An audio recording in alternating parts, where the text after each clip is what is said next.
ladies and gentlemen, your Mercury dealer and your Lincoln dealer present The Ed Sullivan Show. New York, the greatest city in the world.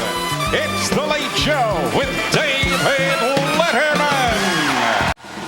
It's The Late Show with Stephen Colbert. Tonight, Naysayer.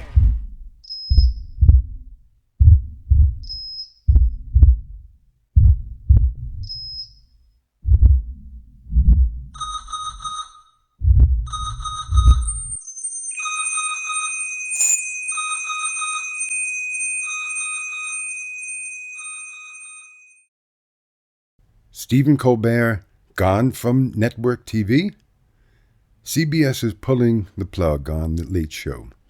But just as one door slams shut, another one swings open. This time from an unexpected place, the progressive powerhouse MeidasTouch Network.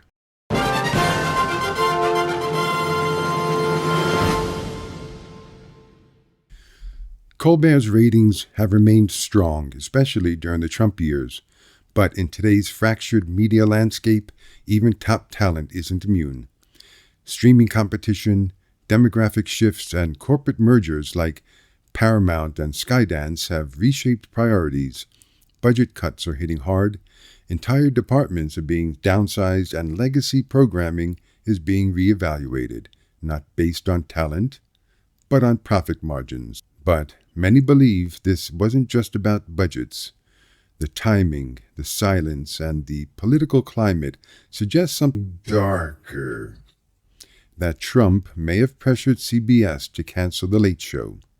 Behind closed doors, the threat reportedly involved their FCC broadcast license. And for a network like CBS, that's the nuclear option. You don't just pull the plug on your top-rated late-night show unless someone makes you an offer you can't refuse, or a threat you can't afford to ignore. It sounds conspiratorial, until you remember how Trump has used this kind of power before. In 2017, during his first term, Trump threatened NBC over its reporting. And in 2019, he attacked another American cultural institution, SNL. Well, Saturday Night Live apparently getting under President Trump's skin this weekend. President Trump tweeted, "How do the networks get away with these total Republican hit jobs without retribution? Very unfair and should be looked into. This is the real collusion." With Trump back in power and the FCC under his influence, the stakes are even higher. Political satire isn't just inconvenient to autocrats, it's dangerous.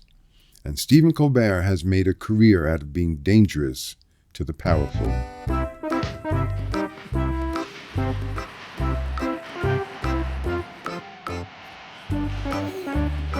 The Late Show isn't just a program. It's a piece of American history, broadcast night after night from the iconic Ed Sullivan Theater in Manhattan. This is the same stage where Elvis shocked a generation, where the Beatles made their U.S. debut, and where David Letterman redefined late-night television for decades. For over 80 years, the Ed Sullivan Theater has been more than brick and mortar. It's been a launchpad for cultural revolutions, comic geniuses, and national conversations. When The Late Show ends, it's not just the end of a contract. It's the closing of a chapter in the story of American television. Long before The Late Show, it was The Ed Sullivan Show that turned the stage into a national institution. From 1948 to 1971, Ed Sullivan introduced America to the biggest names in music, comedy, and civil rights, often for the very first time. His show didn't just entertain, it reflected and shaped the soul of a changing country. I'm going to tell you a few things about myself because a lot of you probably don't know me. I'm not a New Yorker. My home's in Peoria, Illinois. And I'm from an average-sized family, 11 kids. No mother and father, just kids. Sullivan broke barriers by airing black performers in primetime, defying pressure to censor rock and roll, and giving voice to comedians and activists who would go on to define generations. His stage was a cultural crossroads, a platform where art, politics, and identity collided under one camera lens.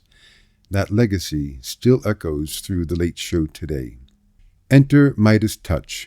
The progressive media network just published an open letter inviting Colbert to join their ranks, and it's not subtle. They praise his wit, his integrity, and his ability to take on authoritarianism with humor, something they say aligns perfectly with their mission. MeidasTouch is known for political commentary, pro-democracy content, and bold digital strategy.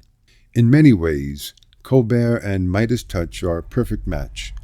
Both have built their reputations by fearlessly confronting authoritarianism, disinformation, and right-wing extremism through truth, satire, and substance. Colbert brings decades of comedic firepower and cultural influence. MeidasTouch offers a platform unshackled by corporate sponsors or legacy media politics. Together, they could create something bold, urgent, and uniquely American. Welcome to The Late Show. I'm your host, Stephen Colbert. Welcome, one and all, to The Late Show. I'm your host, Stephen Colbert. Welcome, one and all, to The Late Show. I'm your host, Stephen Colbert. Folks. Colbert is a late-night legend. Let's be real about that. But legacy media isn't what it used to be, and MeidasTouch might offer him something CBS never could: total creative freedom. And tonight, ladies and gentlemen, my mustache comes to you with a heavy heart because while I was on vacation, my parent corporation, Paramount, paid Donald Trump a $16 million settlement over his 60 Minutes lawsuit. As someone who has always been a proud employee of this network, I am offended. And I don't know if anything will ever repair my trust in this company. But just taking a stab at it, I'd say $16 million would help. Imagine Colbert with no FCC filter, no time limits, and no network execs sanitizing his message. Just him, a camera, and a mission. Potential contributions could include a weekly monologue show, special election coverage, sketches and satire with digital reach, and crossovers with the MeidasTouch founders. Under the Trump administration, political satire is more than just uncomfortable. It's under attack, from threats to pull broadcast licenses to online harassment of comedians to public smear campaigns against artists and entertainers who dare to dissent. This isn't just criticism, it's a strategy to silence. Satire has always been a cornerstone of American democracy, from Twain to Chaplin to SNL to Colbert. But this administration sees it as a threat. That's why independent platforms like MeidasTouch aren't just opportunities, they're lifelines for truth, for comedy, and for culture itself. This isn't just about one man or one show. It's about the future of truth-telling in a country flooded with disinformation, and about giving progressive voices a platform that can actually compete. In my country, we're fighting like hell for the democracy we once took for granted. And that affects all of us. That affects all of us here because the arts are democratic. Art is inclusive. It brings people together. Art is a threat. That's why we are a threat to autocrats and fascists. America's Philistine president has had himself appointed head of one of our premier cultural institutions. He has cut funding.